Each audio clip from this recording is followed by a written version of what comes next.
কিন্তু যে জালেম গুলো এই কাজে ছিল সবগুলো এখন পালিয়েছে।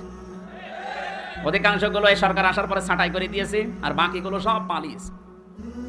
জালেমদের বিরুদ্ধে আল্লাহ নিজে মামলা দায়ের করবে। সূরা শূরা 25 নম্বর পারা 6 নম্বর পৃষ্ঠা 13 নম্বর লাইনে 42 নম্বর আয়াত।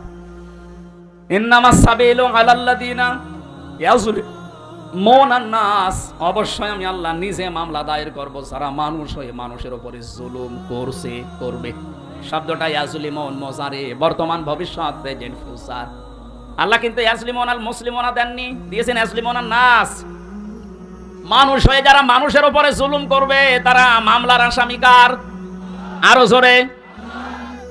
হিন্দু কি মানুষ না? আরো জোরে বলেন। ক্ষমতা হারানোর পরে আপনি বাইরের দেশে যে অনেক মানুষ দেখলাম, ওরা হিন্দুদের নাম নিয়ে বলছে সংখ্যালঘু নির্যাতন হচ্ছে। ভণ্ডামি করার জায়গা পান না। এ কথা যারা বলে তারাই সংখ্যালঘু নির্যাতনই 15.5 বছরে করেছে।